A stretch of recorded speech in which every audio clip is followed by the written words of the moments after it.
Assalamualaikum warahmatullahi wabarakatuh. Alhamdulillah, jumpa kembali dengan saya, Ibu Sumiati. Kali ini saya akan bahas tentang soal CPNS untuk soal TWK atau soal tes wawasan kebangsaan tentang nasionalisme. Sebelum kita mulai, marilah sama-sama kita melafazkan basmalah. Bismillahirrohmanirrohim. Nasionalisme itu adalah suatu paham atau ajaran untuk mencintai bangsa dan negara Indonesia.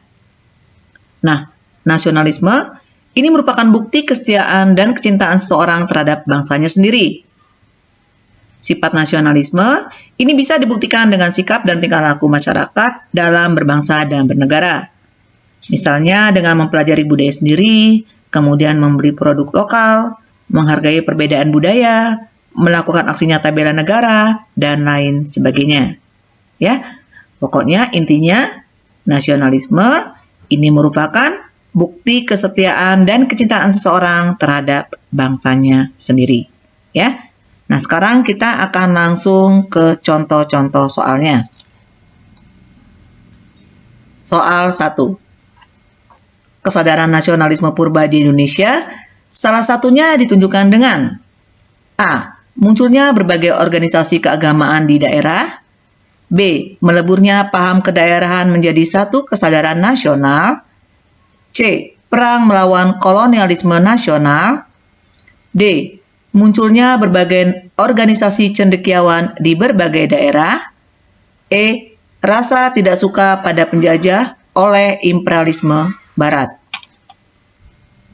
Jadi kalau kita lihat di sini ya, kesadaran nasionalisme purba di Indonesia ini muncul ketika terjadinya kolonialisme di Nusantara, ya, yang ditandai dengan bermunculnya perang-perang yang bersifat lokal dari berbagai komunitas agama di daerah, seperti perang Diponegoro di Jawa Tengah, perang Padri di Sumatera Barat, perang Antasari di Banjarmasin, dan lain sebagainya, ya.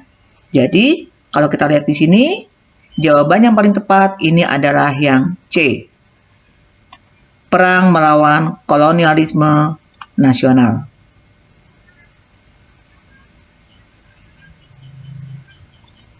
Berikutnya soal 2. Berikut ini yang termasuk upaya-upaya meningkatkan jiwa nasionalisme di sekolah adalah A. Memberikan pendidikan dini tentang sikap-sikap nasionalisme pada anak. B. Selalu menggunakan produk-produk dalam negeri. C. Mempelajari dan melestarikan budaya dan kesenian daerah. D. Menanamkan sikap cinta tanah air dan menghormati jasa para pahlawan dengan ikut upacara di setiap hari Senin. E. Menggunakan busana batik dan bahasa daerah dimanapun dan kapanpun. Jadi kalau kita lihat di sini, kata kuncinya ini adalah upaya-upaya untuk meningkatkan jiwa nasionalisme di sekolah, ya. Jadi kita di sini akan mencari upaya yang dilakukan untuk meningkatkan jiwa nasionalisme di sekolah. Maka jawaban yang paling tepat adalah yang D.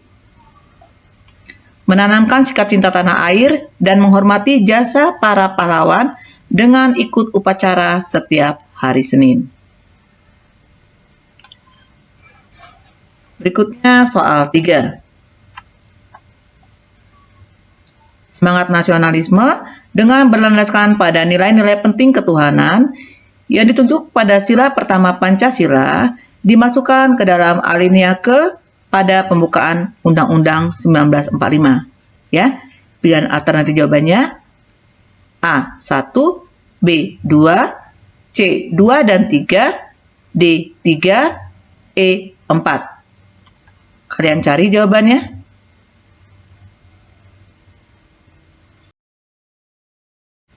Ya, kalau kita lihat di sini, semangat nasionalisme yang berlandaskan pada nilai-nilai penting ketuhanan ini ditunjukkan pada sila pertama Pancasila.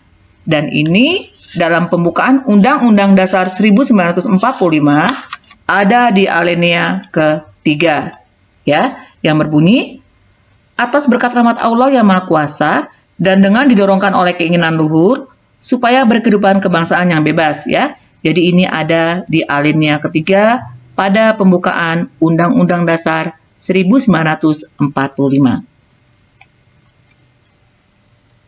Berikutnya soal keempat. Berikut ini yang mencerminkan perilaku inklusif yang sejalan dengan kehidupan masyarakat Indonesia adalah A. Menyekolahkan anak di lembaga pendidikan yang sesuai dengan agama yang dianut. B. Memajukan kesejahteraan anggota perkumpulan asal daerah yang masih aktif. C. Melayani warga masyarakat yang membutuhkan bantuan kesehatan secara gratis.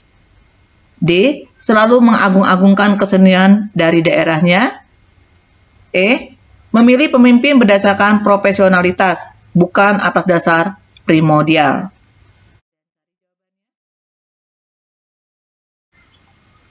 Kalau kita lihat di sini, kata kuncinya adalah perilaku inklusif, ya. Jadi, perilaku inklusif itu adalah perilaku yang terbuka terhadap kelompok luar atau kebudayaan luar, ya.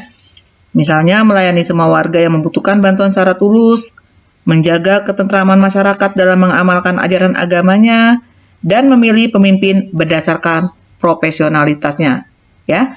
Jadi di sini jawaban yang paling tepat adalah yang E. Memilih pemimpin berdasarkan profesionalitas dan bukan atas dasar primordial. Berikutnya soal kelima.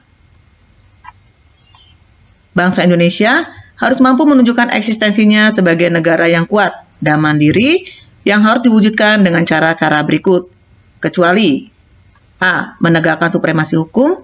B. Mengembangkan demokrasi politik. C. Mengadakan reformasi ekonomi di semua lembaga politik. D. Mengadakan reformasi lembaga-lembaga politik.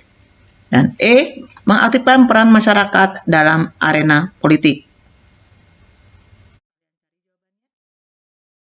Kalau kita lihat di sini ya, ada beberapa cara yang bisa dilakukan ya supaya bangsa Indonesia itu mampu menunjukkan eksistensinya menjadi negara yang kuat dan mandiri. Caranya, yang pertama, mengembangkan demokrasi politik. Kemudian yang kedua, mengaktifkan masyarakat sipil dalam arena politik. Yang ketiga, mengadakan reformasi lembaga-lembaga politik agar mampu menjalankan fungsi dan perannya secara baik dan benar. Yang keempat, memperkuat kepercayaan rakyat dengan cara menegakkan pemerintahan yang bersih dan berwibawa. Kemudian yang kelima, menegakkan supremasi hukum. Dan yang keenam, memperkuat posisi Indonesia dalam kancah politik internasional. Nah, di sini yang akan kita cari adalah yang kecuali. Ya, berarti yang bukan merupakan cara yang bisa dilakukan ya supaya bangsa Indonesia bisa menunjukkan eksistensinya sebagai negara kuat dan mandiri. Jawaban yang paling tepat ya yang bukan merupakan caranya itu adalah yang C. Mengadakan reformasi ekonomi di semua lembaga politik. Demikianlah video pembahasan dari saya. Semoga video kali ini bermanfaat. Sampai bertemu di video pembahasan berikutnya. Jangan lupa subscribe, like, comment, and share. Saya akhiri. Wassalamualaikum warahmatullahi wabarakatuh.